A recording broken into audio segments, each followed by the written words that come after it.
Merci d'être invité du jour sur Africa 24. L'Angola, en Afrique australe, célébrera le 38e anniversaire de son indépendance le 11 novembre 2013, dans un contexte de croissance économique soutenue, mais aussi de climat politique, on dirait, apaisé. Monsieur Isaias Samakouva, vous êtes le président de l'Union nationale pour l'indépendance totale de l'Angola, l'UNITA.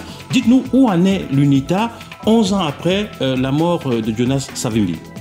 Merci beaucoup. D'abord, je vous remercie pour me donner cette opportunité d'être ici.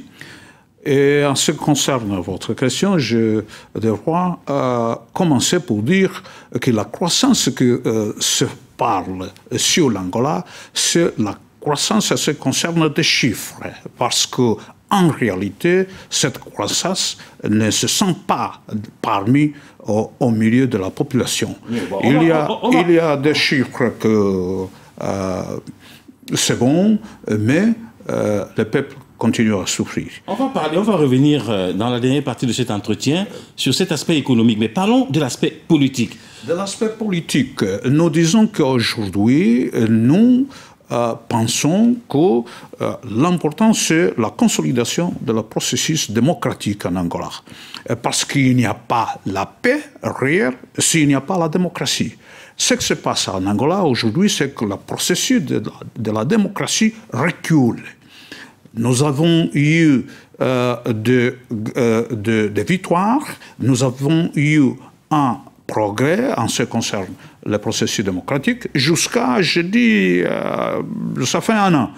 Donc, nous voyons maintenant que le processus, d'abord, ça avait stagné, était stagné, mais maintenant recule. Recule parce qu'il n'y a pas l'accès aux médias.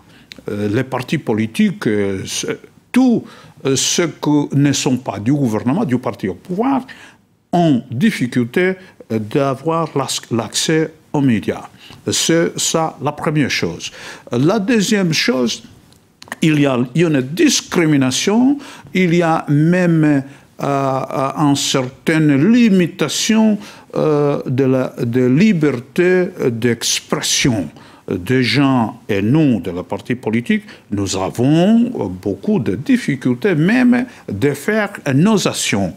Donc, ce sont des choses très importantes en ce qui concerne au mouvement ou au processus démocratique. Mais alors, vous dites que la démocratie recule, mais force est de constater aussi que les élections sont régulièrement organisées en Angola. Voilà. La dernière en date de 2012, l'élection législative, qui vous a permis d'ailleurs d'obtenir 32 sièges dans l'Assemblée. D'abord, je devrais dire que des élections ne sont pas régulières. Par exemple, nous devrons avoir des élections même avant 2008 et il fallait parler beaucoup. Il fallait même des réunions pour faire des élections.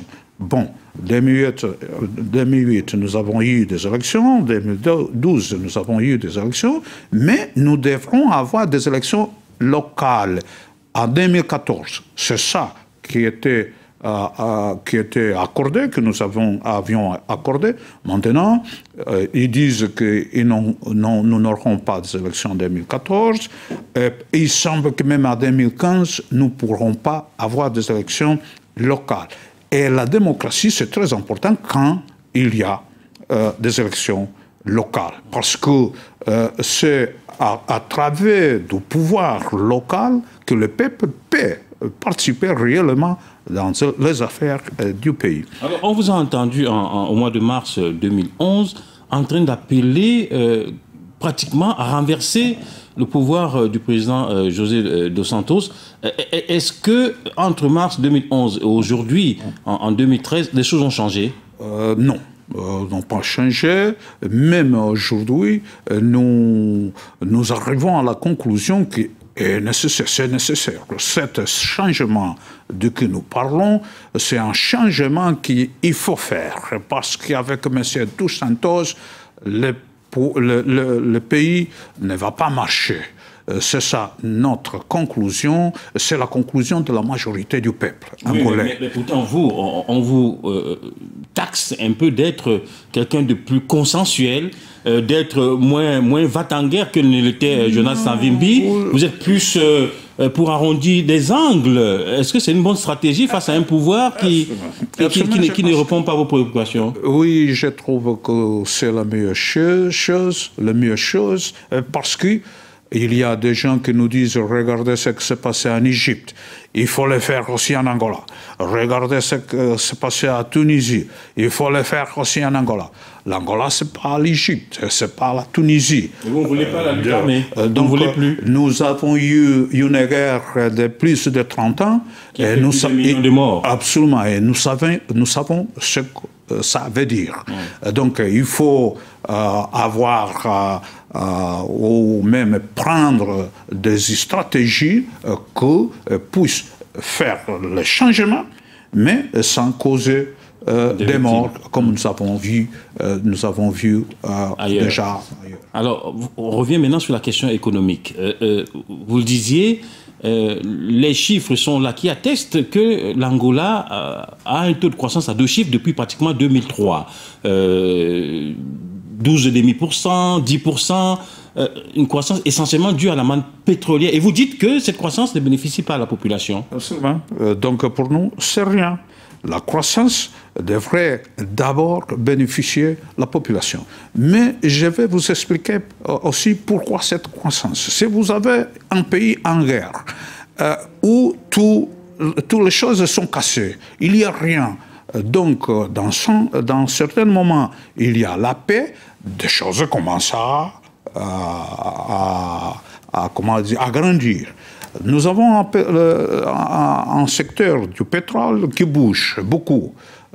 Ça fait même 2 millions de barils par jour. Mais donc, les gens ne manquent pas le pétrole. Et l'argent du pétrole va aux bourses de petits groupes de personnes. Donc le pétrole, c'est rien pour nous. Il faut diversifier l'économie et il faut d'abord aussi faire la répartition de fonds ou d'argent de manière à bénéficier le peuple. Sinon, ça ne vaut pas la peine. Monsieur Isaias Samakouva, merci beaucoup d'avoir été notre invité du jour. C'est moi. Je rappelle que vous êtes le président de l'UNITA, le principal parti d'opposition au pouvoir angolais. Restez sur notre chaîne, l'information continue sur notre chaîne sur Africa 24.